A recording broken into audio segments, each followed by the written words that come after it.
Saan po babae niyo, Chairman? Ito. Magandang araw.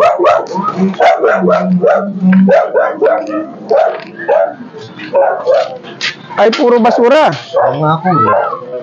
Ito, may mga resources po ito. May mga receiving na rin. Magiging problema ko po. Hindi na... Ano na po?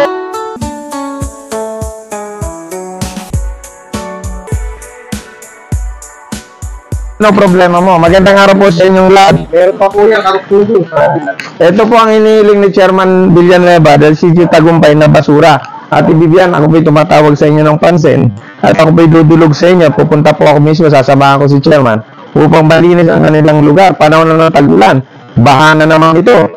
Ayan, Chairman, sana nga, pag ito inilinis na, bantayan natin ang ating mga kababayan na sana iwag na nilang ulitin ang ganito mga basura. Di ba, ate? Kasi, pinatalo ko doon. Pag yun may bumara ang bahay, papunta po sa inyo. Di ba? Mga pupumbahan. Mga kasakay, Chairman, sasamahan kita kay Ate Vivian. Isang araw po, pupuntahan ka dito ni Kagawad San upang malipag na daw balad at pupunta tayo sa barangay at bilhin natin ang basurang ito. Picturean mo Kagawad San, Vivian, dadalhin natin sa barangay. Ang video ipakita natin kay Ate Vivian. Si Ate Vivian naman ay malapit sa atin. Yan naman ay kaibigan natin. Kapitana, yan. Ako po'y humihiling sa inyo. Ako po'y paparian isang araw upang hilingin ang inyong tulong na malinis po ang kanan dito sa Sitio Tagumpay at karugtong po ng Sitio Bayabas. Yan, ako po'y naparito dahil meron po kaming tinulungan na isa ninyong kababayan, kabarangay. Binubungan po natin ang kanilang para linisin ito, Chairman. Gagawin po natin pag hindi inaksyon ng barangay. Siguro naman pagka tayo naglaan ng pera para tulungan din linisin, may gagawa naman po siguro. O, sige, Chairman. Ang inyong abang lingkod ay nangangako. Ako po ang gagastos, lilinisin natin yan. Makakasagay, Chairman. Ano masasabi mo, Chairman? Halika dito para tayo na makikita. Ano masasabi mo, Chairman? Kung talaga po nadating tayo sa sitwasyon na ay po ang magpapaligid, ako po'y papaura na Nakita dito, sa loob ng 2 linggo, hindi naksyon na ng barangay San Isidro.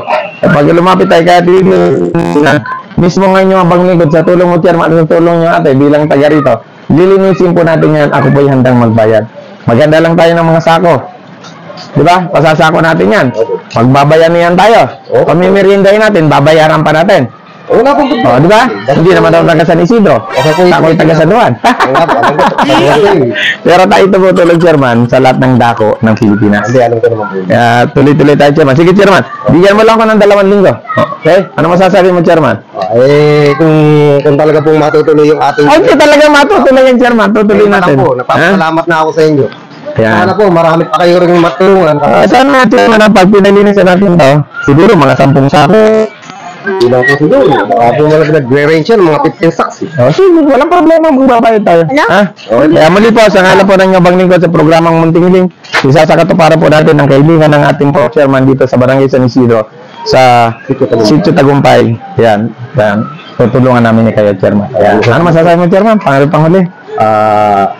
Ano sasabihin ko, maraming salamat sa Munting Kahilingan ni Captain Edward Pante sa kanyang pagpunta sa aking nasasakupan at pagtulong sa aking mga nasasakupan dito.